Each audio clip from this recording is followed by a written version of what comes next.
حضرت بابا فرید کے پیر خواجہ قطب الدین اتنا عروج پایا اس شیخ کامل نے کہ وقت کا بادشاہ بھی مرید ہو گیا. سلطان شمس الدین التمش مرید تھا، دلی کا بادشاہ بھی مرید تھا. اجمیر کا بادشاہ خواجہ معین الدین صاحب کا مرید نہیں ہوا، نہ پاک پتن کا بادشاہ بابا فرید کا مرید ہوا، لیکن خواجہ قطب صاحب کو اللہ نے یہ عظمت بھی دی. یہ شان ہے نا، اگرچہ صدقہ سارا خواجہ معین الدین کے قدموں کا ہی تھا، لیکن دلی کا بادشاہ مرید ہوا، اور اتنا اعلیٰ مرید ہوا کہ جب خواجہ قطب الدین صاحب کا وصال ہوا تو 3 شرطیں لگائی تھی. فرمایا میرا جنازہ وہ پڑھائے، جب سے توبہ کی ہے پھر اس کا سینے بد حرام کے لیے نہ کھلا ہو، اور جب سے توبہ کیا پھر لقمہ حرام اس کے گلے سے نہ گزرا ہو، اور جب سے توبہ کیا پھر کبھی نماز تہجد بھی قضا. بڑے بڑے صوفی میری طرح کے گردن جھکا کے کھڑے ہو گئے. 7ویں صف سے دلی کا بادشاہ نکل آیا، کہنے لگا پیرا ساری زندگی میں نے پردہ داری سے عبادت کی تھی، تو جاتی دفعہ مجھے بے نقاب کر گیا ہے. اتنا بڑا انہوں نے شخص تیار. اور حال یہ تھا، لوگ کہتے ہیں کہ فلانا آدمی امیر آدمی ہے تو حضرت صاحب کا تعلق، پیر صاحب کا تعلق زیادہ ہے، تو اس کی عمارت نہ دیکھ، کبھی کبھی اس کی پرہیزگاری بھی دیکھ، اس کی خدمت گزاری بھی دیکھ. خواجہ قطب الدین صاحب پہ بھی الزام لگتے رہے. ایک الزام یہ بھی لگا کہ قریب چلے گئے. ہوا کیا، جب بادشاہ مرید ہوا تو کہنے لگا حضرت جی میں نے بادشاہی نہیں کرنی، میں نے اب خانقاہ میں رہنا ہے. تو فرمایا بیٹا تو چھوڑ دے گا تو کوئی ظالم بیٹھ جائے گا. تو حضور پھر کیا حکم ہے؟ فرمانے لگے تو نے کرنی ہے. تو کہا حضور آپ وہ کہاں ہوتے ہیں، میں کہاں ہوتا ہوں، دل ہی نہیں لگتا. تو آپ فرمانے لگے میں ڈیرا اٹھا کے تیرے قریب لے آتا ہوں. خواجہ صاحب 1 کلومیٹر کے فاصلے پر ڈیرا اٹھا کے لے آئے. فرمانے لگے میں تیری تربیت کرتا رہوں گا، تو مخلوق کا بھلا کرتے رہنا. صلی اللہ علیہ، تو حضور کی امت کا اللہ اکبر. وہ قریب. اس وقت بھی لوگوں نے بڑی باتیں کی کہ دیکھو جی بادشاہ تھا نا تو پیر صاحب ہی نیڑے آ گئے. لوگ دیکھتے نہیں کہ اصل بات کیا ہے.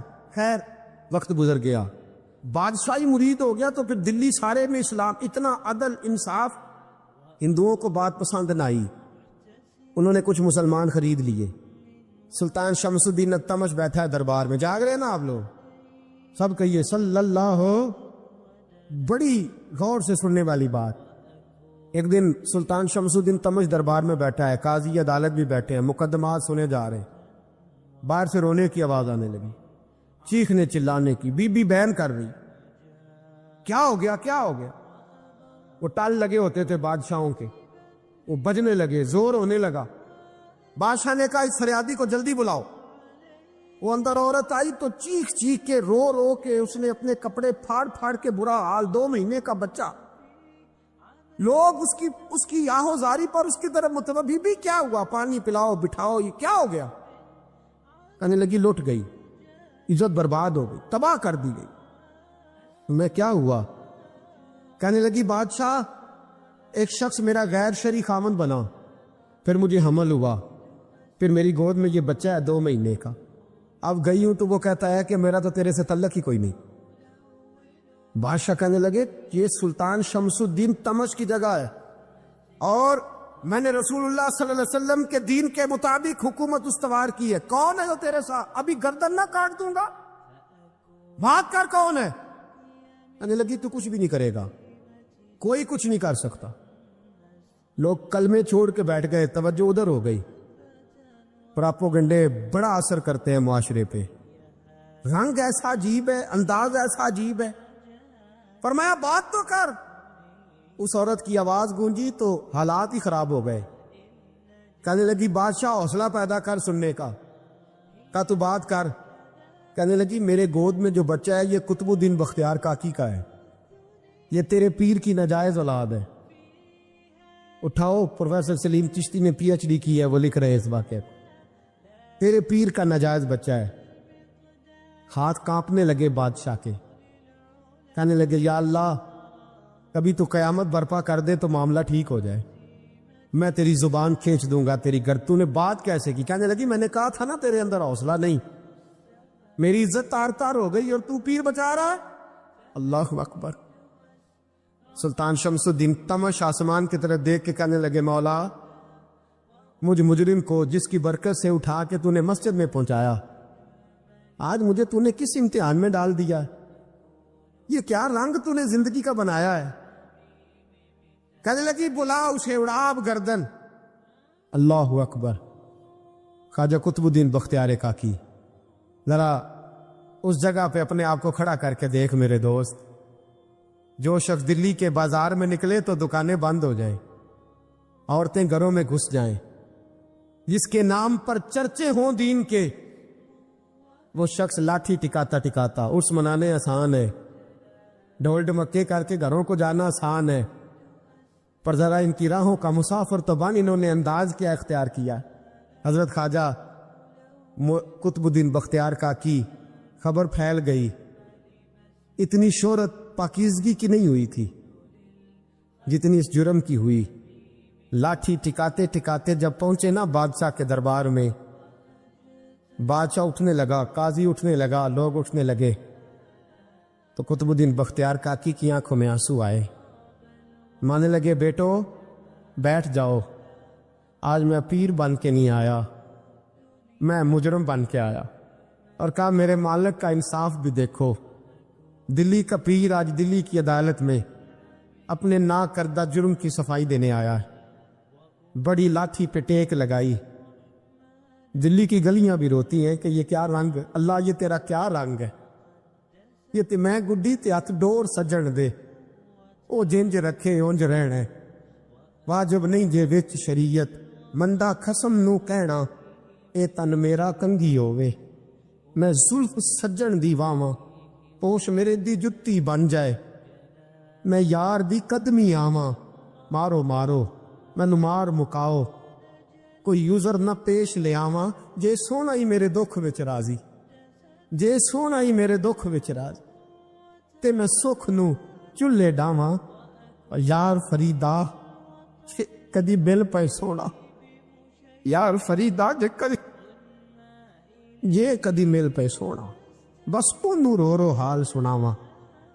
ٹیک لگائی ہے، کہنے لگی بی بی بول دے گواہی، کہنے لگی بی بی رب جانتا ہے، رب کا رسول جانتا ہے، پر میں تجھے نہیں جانتا، تو کون ہے؟ کہنے لگی اچھا وہ لوگوں کو بھیج کے تہجد کے بہانے پچھلے دروازے مجھے اندر بلانا، رب تیرا بھول جانا، پھر رونے لگی، پھر مکر کرنے لگی۔ مجھے بتائیے ایسا کوئی مقدمہ ہو تو لوگ کیا کہتے ہیں؟ یکدم حالات بدلتے ہیں کہ نہیں بدلتے؟ دلی کا ماحول ہی بدل گیا، سارا رنگ ہی بدل گیا۔ عورت تو ہندو تھی، اس نے تو جھوٹ موٹ کے کلمے بھی پڑھ رکھے ہیں، اللہ اکبر۔ خواجہ صاحب پوچھتے گواہ ہے کوئی تیرے پاس؟ تو 4 کلمہ پڑھنے والے کھڑے ہو گئے۔ اللہ کرے کلمہ پڑھنے والے بکا نہ کرے، آمین تو کہے۔ وہ کھڑے ہو کے کہنے لگے ہاں ہم نے آتے بھی دیکھا ہے، جاتے بھی دیکھا ہے۔ خواجہ قطب الدین صاحب نے نظر عثمان کی طرف اٹھائی، کہنے لگے اچھا جو تیری مرضی، میں گڈی تے ہاتھ ڈور سجن دے، وہ جنج رکھے اونج رہنا ہے، واجب نہیں وچ شریعت، مندا خسم نو کہنا۔ کہنے لگے سلطان یار ایک رات کی مہلت نہیں دے دیتا؟ میں سویرے سلطان بھی رک پڑا کہ پیر صاحب میں نوکر اور میں مولتے، اچھا حضور جیسے مرضی۔ باہر نکلے، خادم کہنے لگا حضور سواری پہ بیٹھ جائیں، وہ مانے لگے نہیں یار آج پیدل جانا ہے، اس دلی کے چونکوں نے مجھے بڑی سلامیاں دی ہے، ذرا میں دیکھوں تو صحیح دلی کے بازار میری رسوائی پہ کیا کہتے ہیں، مجھے ذرا یہ پتھر بھی کھانے دے، ان کا ذائقہ بھی۔ پیدل گئے، دنیا سو گئی تو دلی کے بادشاہ نے اجمیر کی طرف منہ کیا۔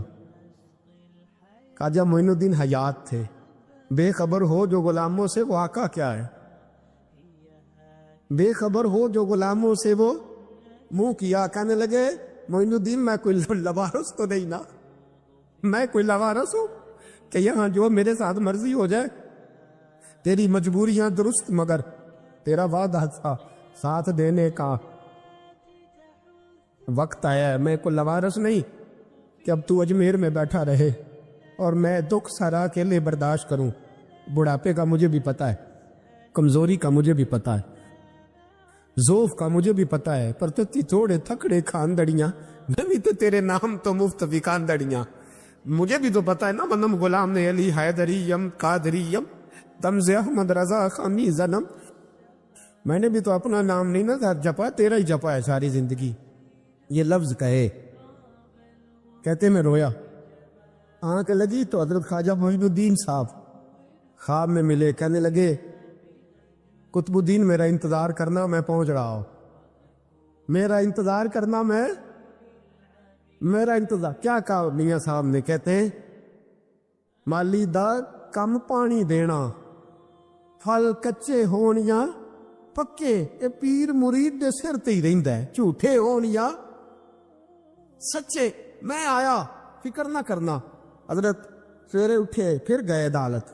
پھر کہا نہ بھائی پروٹوکول، مجرموں کا پروٹوکول نہیں ہوتا، میں اکیلا جاؤں گا. جس کے آگے پیچھے نعرے ہوتے تنے تنہا. 2-4 منٹ زیادہ لے لوں، آ جا حضرات. کہتے میں پہنچا عدالت، اور جا کے جب کہا نا کہ ہاں جی حضور بتائیے، گواہ بھی خلاف ہے، مقدم بولے، تو کہنے لگے مجھے میرے شیخ نے حکم دیا ہے کہ میرا انتظار کرنا. پھر وہ جو باتیں کرنے والے تھے کہنے لگے جی کون گیا تھا اجمیر، کون آیا ہے وہاں سے، ہمیں روحانی باتیں نہ بتائی جائیں. یہاں سے تو ایک دن میں پہنچا نہیں جا سکتا، ٹرین بھی 36 گھنٹے لیتی ہے دلی سے جانے میں. تو کہا یہ کیسے ہو سکتا ہے، کوئی رات کو رات آپ کو خبر ہو گئی، آپ کیس پر لمبا نہ کریں. بادشاہ مرید ہے، لگتا ہے کہ یہ راتوں رات بگا دے گا پیر کو. اتنی باتیں خواجہ صاحب نے سنی. جب بے گناہ آدمی کو یہ باتیں سننی پڑتی ہیں پھر دل بڑا ٹوٹتا ہے، پھر بڑی تکلیف ہوتی ہے. حضرت کہنے لگے یارو تمہاری مرضی. شمس الدین تمش کی آواز گونجی، فرمایا جیسے انہوں نے کہا ویسے کیا جائے گا. 3 دن کے لیے عدالت برخاست کر دی جاتی ہے. چین گوئیاں ہونے لگی، تھبتیاں کسی جانے لگی. تیسرے دن شام کا وعدہ تھا، چوتھے دن عدالت جانا تھا. قطب الدین بختیار کاکی کے پاس لوگ آ کے افسوس کرتے تو آپ بولتے نہیں. یہاں تو لوگ صفائیاں دیتے بولتے نہیں. فرماتے یار میں گڈی تے ہاتھ ڈور سجن دے، او جینج رکھے، میں اونج ہی رہنا ہے، جیسے اس کی مرضی ویسے. جیڑیاں گڈیاں آپ پہ ہی اڈیاں ہو نہ چڑھن اونچائیاں، اوہی گڈیاں اونچیاں اڈیاں جیڑیاں سائیاں آپ چڑھائیاں. فرمایا ٹھیک ہے جیسے وہ رکھے، میں راضی ہوں. اللہ اکبر. تیسرے دن کی مغرب کا وعدہ تھا. جب مغرب کا سورج ڈوب گیا نا، بڑے قافلے اجمیر سے آئے پر معین الدین نہ آیا. وعدہ کیا تھا یار نے آؤں گا دن ڈھلے. وہ خواجہ غلام فرید صاحب رحمۃ اللہ تعالی علیہ فرمایا کرتے تھے نا، کوا کھانے لگا آنکھیں تو کہنے لگے کاغا اے تن سارا ہی کھائیو، میرا چن چن کھائیو ماس، میرے 2 نین نہ کھائیو، مینو پیا ملن دی آس. نے کہا سارا کھا جا، آنکھیں چھوڑ دے. اس نے کہا تھا میں آؤں گا. انتظار لمبا ہو گیا ہے پر میری امید تو نہیں نہ ٹوٹی. مغرب کی اذان ہوئی تو لوگ کہنے لگے لو جی اب بس ہو گئی. خواجہ قطب الدین صاحب نے اللہ اکبر کہہ کے مغرب کی جماعت جب میدان میں کھڑی کی تو اپنی بھی چیخ نکل گئی، آئی نہیں. لیکن جب نماز کا سلام پھیرا تو خواجہ معین الدین صاحب کی 2 رکعتیں ابھی باقی تھی. خواجہ صاحب پیچھے نماز پڑھ رہے، سلام پھیرا، اور نماز کے بعد جب اٹھے نا تو خواجہ صاحب کے سینے کے ساتھ سینہ لگا. تو کہا حضرت جی میں شہزادہ تھا، آپ نے کہا تھا خشک روٹی کھانا تو میں نے خشک کی کھائی ہے، آپ نے کہا تھا فاقے کرنا تو میں نے کیے ہیں، آپ نے کہا وطن واپس نہیں جانا تو میں نہیں گیا. حضور اس امتحان کا آپ نے بتایا ہی نہیں تھا کہ مجھے بتا جاتے، اب اس سفید داڑھی سے میں جواب دیتا پھروں. خواجہ معین الدین صاحب نے جھٹکا پیتے ہٹ، تو زیادہ عزت والا ہے کہ یوسف زیادہ عزت والا تھا؟ تو زیادہ مقام والا ہے کہ عائشہ زیادہ مقام والی تھی؟ چپ کر، یہ کچھ صوفیاء کا طریقہ ہے، چپ کر. عرض کی اس پر غلطی ہو گئی، میں پہلے نہیں رویا، تو ملا ہے تو رویا ہو، میں پہلے نہیں تڑپا، میں نے شکوا نہیں، تو ملا ہے. اپنے ہی کو ملے تو دکھ یاد آتے ہیں نا. فرمایا چپ کر، جا سلطان سے کہہ دے سویرے نماز کے بعد عدالت لگا دے۔ سویرے جب عدالت لگی نا تو خواجہ معین الدین صاحب بازو پکڑا خواجہ قطب صاحب کا، نکلے تو دیکھا لائنیں لگی ہیں، مجمع لگا ہے، آنکھوں میں آنسو آ گئے۔ کہا حضور آپ کیوں روتے ہیں؟ فرمایا میرا دل تھا لوگ میرے کتب کی شان دیکھنے آئے، یہ کتنے بدبخت ہیں، میرے کتب کی رسوائی دیکھنے آئے، کتنے نالائق ہیں، رسوائی دیکھنے اتنے آئے ہیں، شان دیکھنے آتے ہی نہیں۔ اللہ اکبر۔ جب میدان لگا خواجہ صاحب پہنچے، عورت کو کہنے لگی اللہ سے ڈر جا، وقت تھوڑا ہے، تو مر جائے گی۔ کہنے لگی مجھے داستانیں نہ سنائیں۔ قاضی صاحب سے کہنے لگے قاضی صاحب آپ حقیقت حال سے آگاہ ہیں، خیال کریں۔ کہنے لگے خواجہ صاحب دلیلیں نہ دیں، گواہ لائیں، باز نہ کریں۔ خواجہ صاحب رحمت اللہ علیہ کہنے لگے گواہوں کو بلاؤ۔ گواہ آئے تو خواجہ معین الدین صاحب نے نظر تو تم ہو میرے کتب پر، میرے کتب کے جرم کے گواہ۔ ان کی زبانیں کانپنے لگی، ہاتھ کانپنے لگے، میں بولتے کیوں نہیں؟ جب ان کی نظریں جھکی تو بادشاہ کہنے لگا اگر اب تم نے گواہی نہ دی تو تمہیں میں مجرم بنا کے 80 کوڑے ماروں گا۔ کہنے لگا جی دیکھا ہے ہم نے تہجد کے وقت۔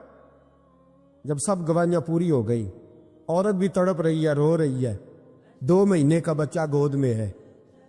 اب بولیے علماء زوار بھی کھڑے ہیں، حسد کرنے والے جلنے والے بھی کھڑے ہیں، ہندو تو ویسے ہی تالیاں بجا رہے ہیں۔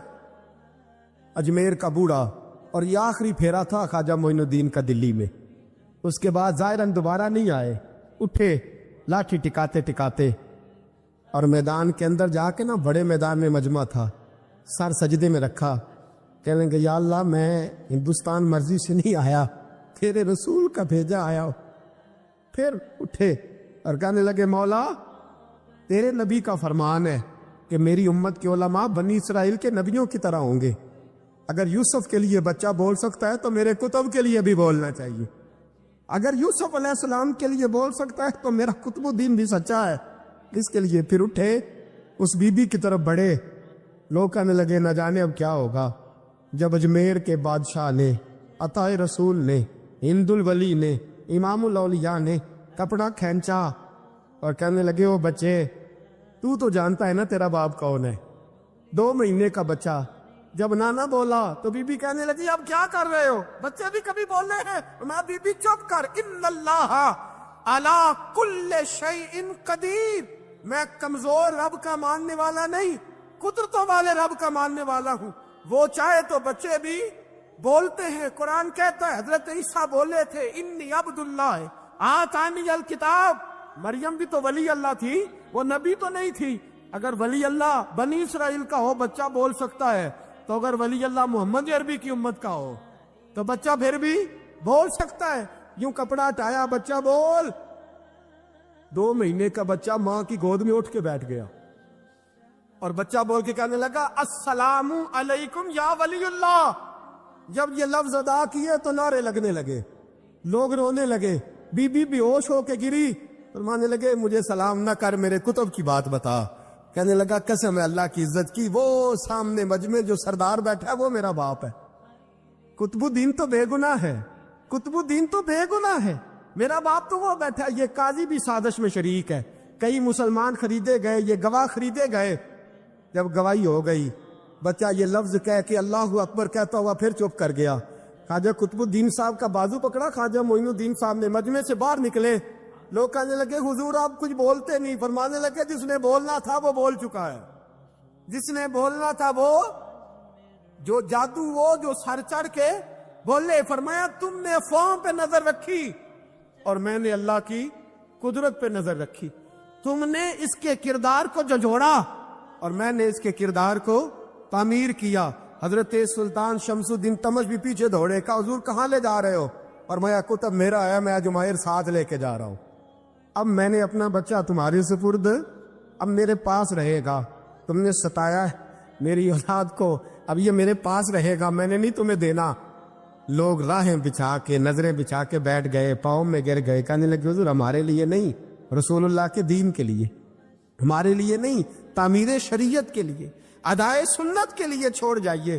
خواجہ صاحب کہنے لگے قطب الدین جا، تجھے چھوڑ کے جاتا ہوں، اب قیامت تک کوئی تیری رسوائی کی جرت نہیں کر سکے گا۔ عزیز یاد رکھ، نہ افواہوں پہ لگا کرے۔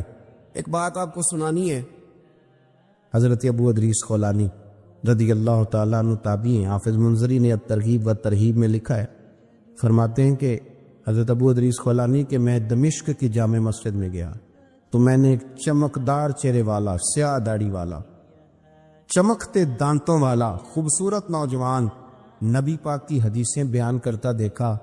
اس کے چاروں جانب حضور کے غلام بیٹھے تھے۔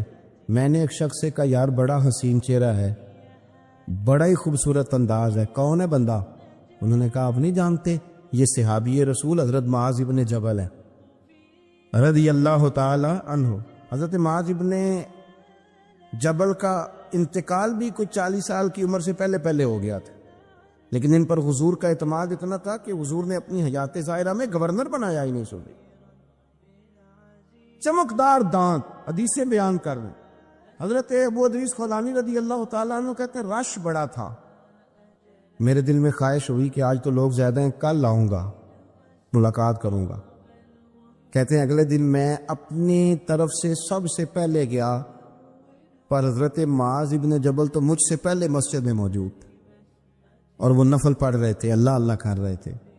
تو میں نے ان کے ساتھ سلام لی، فرمانے لگے کیسے آئے ہو؟ تو میں نے کہا حضور کل آپ کو دیکھا ہے، آپ کی باتیں سنی ہیں، تو گویا آپ کا تو چہرہ ساری رات میری آنکھوں کے سامنے رہا ہے، تو میں تو سویرے زیارت کی غرض سے حاضر ہوا ہوں۔ اللہ کی رضا کے لیے مجھے آپ اچھے لگیں، اللہ کی رضا کے لیے۔ کوئی بندہ ایسا بھی تو ہو نا، کوئی غریب، کوئی مسکین، کوئی عالم، کوئی صوفی، کوئی درویش، کوئی ذاتی تعلق نہ ہو، تعلق کیا ہو؟ اللہ کے لیے۔ آپ مجھے اچھے لگیں۔ حضرت سیدنا معاذ ابن جبل فرمانے لگے واقعی ایسا ہی ہے؟ عرض کی حضور بالکل ایسا ہی ہے۔ تو فرماتے میں نے چادر لی ہوئی تھی، حضرت معاذ ابن جبل نے میری چادر کو پکڑ کے کھینچا، فرمایا پکی بات کر یار۔ میں نے کہا حضور پکی کر رہا ہوں۔ تو فرمانے لگے سن، پھر میں نے نبی کریم سے سنا ہے، رسول کریم علیہ السلام نے فرمایا جو دو بندے رب کی رضا کے لیے پیار کرتے آپس میں، اللہ ان دونوں سے محبت فرماتا ہے۔ سن پھر اس کو یاد رکھنا، اللہ ان دونوں سے محبت کرتا ہے۔ حضرت ابو ادریس خولانی سے کوئی پوچھتا تھا نا کہ دنیا میں جانا ہے تو سرمایہ کیا ہے، تو فرماتے تھے یہ جو میں نے چادر لی ہوئی ہے نا، اس چادر کے اندر میرا وجود ہے، اور وجود کے اندر میرا دل ہے، اور دل کے اندر میں نے حضرت معاذ ابن جبل کو رکھا ہوا ہے، میں نے وہاں ان کا ٹھکانہ بنایا ہوا ہے، وہاں ان کا ٹھکانہ ہے۔ یہ دور ہی نکتہ چی ہے، کہیں چھپ کے بیٹھ جا، اور جس دل میں تو مکی ہے وہیں چھپ کے بیٹھ جا۔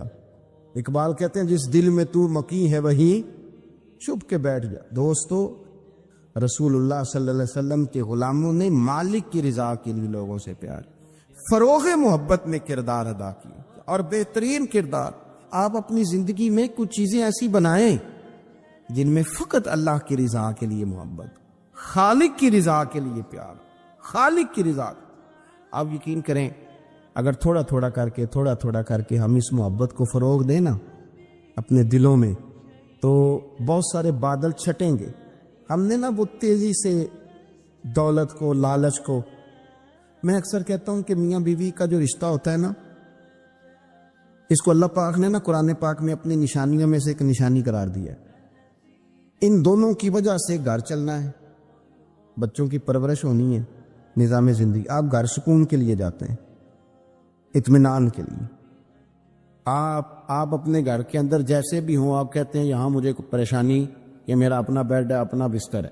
لیکن اگر اسی رشتے میں جب آپ بیج بوئیں تو سب سے پہلے دولت کا بوئیں۔ اگر لڑکے والے یہ لالچ کرتے ہیں نا لڑکی کیا لے کے آئے گی، تو لڑکی والوں کا بھی لالچ ہوتا ہے کہ لڑکا کماتا کیا ہے، ان کو بھی پتا ہوتا ہے کہ کتنے پیسے لاتا ہے، کیا کمائی ہے، کتنا کچھ جھاڑو پھیر لیتا ہے۔ آپ نے جب بنیاد یہ رکھی، مجھے دیانتداری سے بتانا کہ پورا نیک ہو، پورا شریف ہو، پورا پرہیزگار ہو، لیکن دولت صحیح نہ کماتا ہو تو رشتہ آسانی سے ہو جاتا ہے۔ وہ بس سارا کچھ ٹھیک ہے، جب کمائی تھوڑی کم ہے، وہ مشکل سے گزارا ہوگا، وہ کہتے ہیں نہیں جی نہیں، بھوکے تو نہیں نہ مرنا۔ کیوں؟ ہم نے اس کے اندر جب دولت کو شامل کر لیا، آ گئی دولت، تب جس رشتے کی بنیاد بھی دولت پہ ہوگی، وہاں آپ وفا تلاش کریں گے۔ وہاں ہم خلوص تلاش کریں گے، وہاں ہم للہیت تلاش کریں گے، اللہ کرے ہو جائے. لیکن وہ ہمارے مائنڈ سیٹ میں یہ بات ہوتی ہے کہ یہ جو معاملہ ہے یہ گڑبڑ ہے. اگر رضائے الہی مقصود ہو، اگر اللہ کی رضا مقصود ہو. حضرت فاطمہ بنت قیس ایک صحابیہ تھی، انہیں طلاق ہو گئی. ان کے لیے 2 رشتے آئے. ایک حضرت عبد الرحمن ابن عوف کا مالدار ترین آدمی تھے، اور ایک حضور کے غلام تھے، وہ بڑے غریب تھے، مسکین تھے. ان کے والدین کی خواہش تھی کہ عبد الرحمن ابن عوف سے شادی ہو جائے، وہ بھی تو بڑے نیک ہیں، پارساں ہیں، عشرہ مبشرہ ہیں. حضرت فاطمہ بنت قیس نے کسی بندے کی ڈیوٹی لگائی، کہنے لگی پتہ کرو نبی پاک کی رضا کیا ہے، حضور کی رضا کدھر ہے. تو پتہ چلا حضور کی خواہش غریب کی طرف ہے. تو وہ خاتون اپنے ماں باپ کو کہنے لگی میرا نا اس غریب سے رشتہ کرا دو. انہوں نے کہا پتر بیٹیوں کے بارے میں ماں باپ بڑے احساس ہوتے ہیں، ہم چاہتے ہیں کہ عبد الرحمن ابن عوف مالدار ہے تو وہ بھی تو نیک ہے نا، حضور نے دنیا میں جنت کی بشارت دی اور ان کا بڑا اعزاز ہے، حضور نے ان کے پیچھے نماز پڑھی، بڑا مرتبہ بڑا مقام والا صحابی ہے، وہ تو غریب آدمی ہے. اور پھر حضور نے حکم تو نہیں نہ دیا، خواہش کا اظہار کیا ہے. اس بی بی کے جملے بڑے شاندار ہیں. کہنے لگی آپ مجھے اللہ کی رضا کے لیے نا میرے نبی کے حوالے کر دیں، مجھے امید ہے اللہ رسول مجھے کبھی ضائع نہیں فرمائیں گے، مجھے حوالے کرے رسول کائنات. چھوڑیں کو ضروری ہے دنیا داری ہر طرف دیکھنا، کہیں کوئی کام ایسا بھی تو ہونا جو محبت کے زور پہ ہو، جو محبت کے لیے ہو. کوئی ہمارے پاس بڑے سارے لوگ آتے ہیں، بڑے سارے لوگ آتے ہیں اور ہم اس قابل بھی نہیں جتنے لوگ آ جاتے ہیں. میں صحیح کہہ رہا ہوں، بالکل کوئی حیثیت نہیں 1% بھی. جب پلٹ کے دیکھتے ہیں تو شرم آتی ہے کہ یار اتنی دور سے بندہ چل کے آ گیا، اس کو کیسے سمجھائیں، کس طرح کر کے. تو ایک آدھ دن پہلے ایک بزرگ آ گئے اور وہ اچھے صاف ستھرا ان کا مزاج تھا، بڑے شاندار. تو میں زیارت کے لیے ہوں. تو میں نے کہا زیارت شیارت والا تو کھاتا کوئی نہیں، چلو آپ آ گئے ہیں تو کوئی حکم کریں. تو کہنے لگے کوئی حکم نہیں، میں اللہ کی رضا کے لیے آیا ہوں. یہ کوئی تقریر نہیں تھی، ایک خطبہ نہیں تھا، نہ ان کے سامنے سپیکر تھا، نہ وہ شور کر رہے تھے، نہ وہ نعرے لگوا رہے تھے، نہ وہ ہاتھوں پہ ہاتھ مار رہے تھے. اور اس بندے نے کہا اللہ کی رضا کے لیے آیا، تو وہ بھی رو پڑے تو میں بھی رو پڑا. ختم ہو گئی بات. اب بات کو سمجھیں، یہ اتنا تگڑا رشتہ ہے نا یار. کسی رشتے کے بیچ برادری ہوتی ہے، کسی رشتے کے بیچ خاندان ہوتا ہے، کسی رشتے کے بیچ قبیلہ ہوتا ہے، کسی رشتے کے بیچ رنگ نسل ہوتی. وہ کتنا تگڑا رشتہ ہے کہ 2 بندوں کا رشتہ ہو، ایک بیچ میں خدا ہو، دوسرے محمد مصطفیٰ ہو. آپ کتنا اسے مضبوط رشتہ سمجھیں گے جس کے بیچ اللہ رسول ہو. اتنا تگڑا رشتہ، اتنا مضبوط تعلق، اتنی وسعت اس کے اندر. اللہ کی رضا کے لیے حضرت موسیٰ کلیم اللہ علی نبینا علیہ الصلوۃ والسلام سے رب کریم نے فرمایا، کہا اے موسیٰ میری رضا کے لیے بھی کوئی کام کیا ہے؟ حضرت موسیٰ علیہ السلام نے عرض کی یا اللہ میں نے تبلیغ کی. تو فرمایا وہ تو آپ کی ذمہ داری تھی. امام غزالی نے روایت لکھی ہے، اے اللہ میں نے آپ کے تمام احکامات پہ عمل کیا، موسیٰ وہ تو آپ نے کمال کیا، اللہ کے پیغمبر ہیں. میری رضا کے لیے تو یا اللہ تیری رضا کے لیے کیا ہے؟ تو رب کریم نے فرمایا کسی بندے سے صرف اس لیے پیار کیا ہے کہ وہ اللہ کا بندہ ہے، فقط اس لیے پیار کیا ہو کہ وہ اللہ کا بندہ ہے، فقط اس لیے. میرے عزیز آپ بات کو سمجھیں، زندگی میں فروغ محبت پر کچھ کام کریں، کچھ تھوڑا سا کوشش کریں گرد جھاڑنے کی، کچھ گرد جھاڑنے کی. کو ہم نے نا ایک سٹیٹس بنا لیا ہے. اب تو مسلمان پہلے فرقوں میں بٹے، قبیلوں میں بٹے، اب شہروں میں بٹ گئے.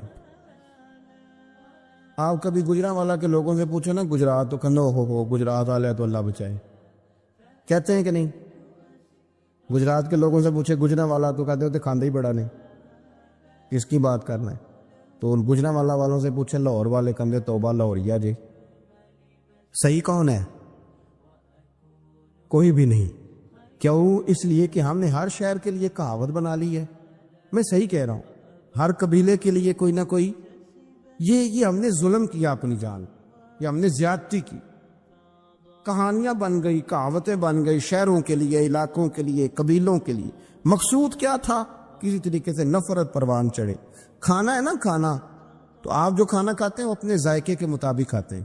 سندھ کے لوگ جو کھانا کھاتے ہیں وہ اپنے آپ کا کوئی حق نہیں آپ ان کے کھانے پر تنقید کریں، اس لیے کہ ان کا ذائقہ وہ ہے، اور ان کا بھی کوئی حق نہیں وہ آپ کے کھانے پر تنقید کریں اس لیے کہ آپ کا ذائقہ، لیکن طنز کرتے ہیں۔ جو بات سمجھانا چاہتا ہوں وہ یہ ہے کہ ہم طنز کرتے ہیں، تنقید کرتے ہیں۔ تضحیک آمیز لہجہ ہمارا ہوتا ہے، اس لہجے کے اندر کمزوری ہوتی ہے، اس کے اندر اس طرح کی بناوٹ ہوتی ہے کہ محسوس ہوتا ہے کہ ہم سامنے والے کو بڑا نفرت کی نظر سے دیکھتے ہیں۔ یہ رویہ کبھی اختیار نہ کریں۔